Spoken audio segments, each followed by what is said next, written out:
Well, happy Halloween yet again, you people of many places. I'm Pan Pizza. And in honor of this most excellent holiday, we got another cartoon review that's based on a video game. One that is nowhere near as big as Mario's, though just as bad of a cartoon series. I'm speaking of Darkstalkers.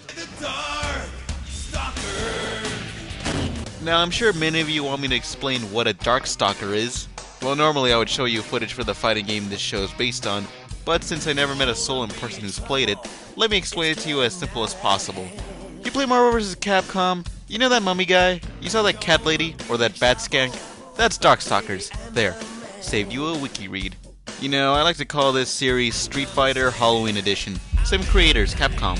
Although sadly, this franchise never took off as big as Street Fighter did. I guess it got lost in all the other fighting games of the mid-90s. Now, I can understand them making a kid show out of Street Fighter, but Darkstalkers? I don't know. The female characters look a little... yeah. Oh well, it was the 90s. At least they didn't make a Mortal Kombat cartoon. That would be so stupid if they did. So let's take a look at the first episode of Darkstalkers, Out of the Dark. Let the terror begin. It's enough to make your blood run cold. Oh, I know I'll agree with that statement by the time this video's over.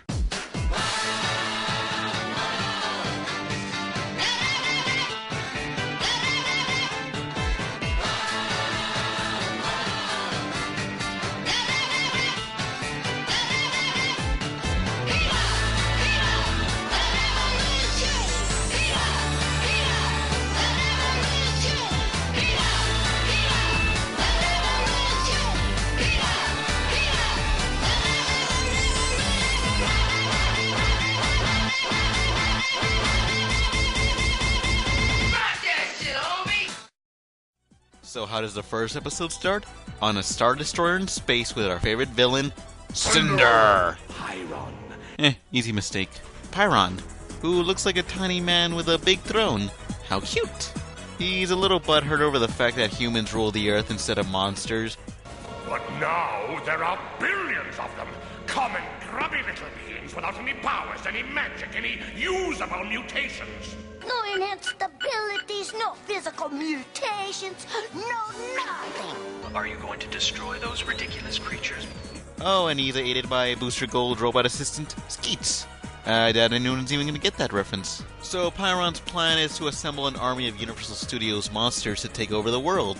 This is delicious! Hey, that's not the right clip. Well, he first summons up Dimitri Maximar, the vampire. They argue a bit till Dimitri agrees to bend over to Pyron's demands of becoming a general to his army. And what do I get out of it? Power beyond your wildest dreams, everlasting life, and amusements that will please even your vile imagination. Now, Pyron's second choice is hidden under this glacier.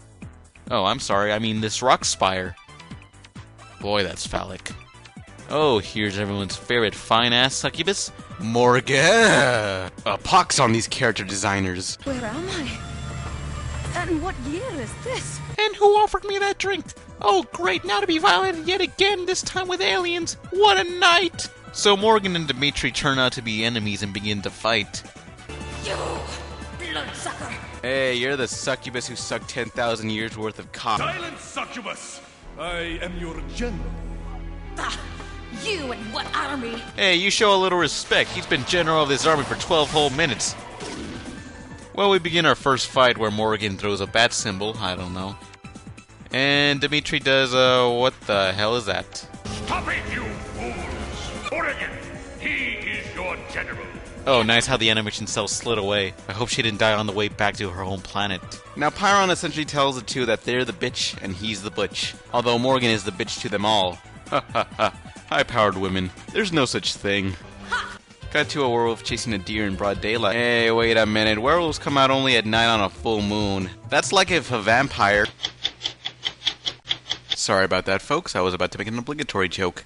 Back to the show. So the werewolf, John Calbane, is being summoned. Bud runs off into a cave and they lose him. Alvin! Where are you? How do they lose him? How do they find him to begin with? It's not like he's been frozen in place. He's completely mobile. Is it like cell phone reception where he needs to be out in the open? It can't be since they were able to locate Morgan underwater and underground. Now off to Egypt where a bunch of assholes are parked in the street. A pyramid rises from the ground and unleashes Anakaris, which sounds like Anafaris if you have a cold. Anakaris, the supreme pharaoh has awakened! All hail the imperial pudding! There are lizards in my pants!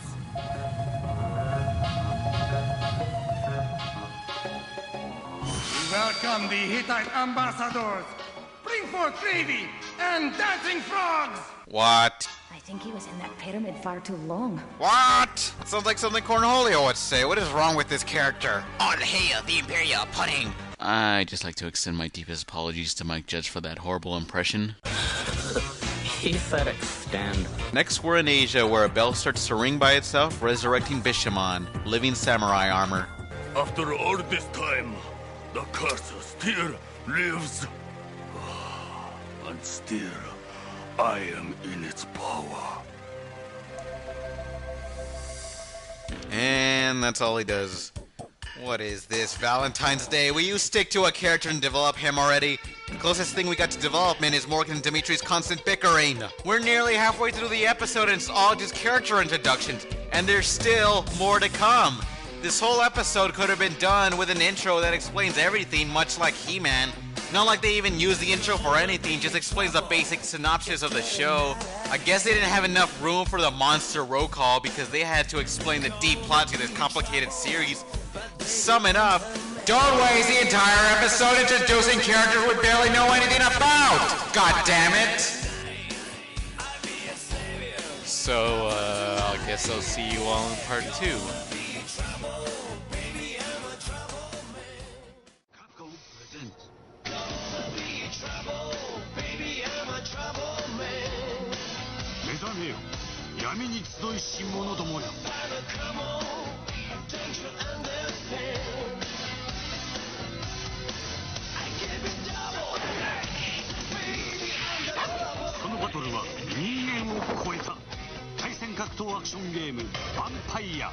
PlayStation に登場。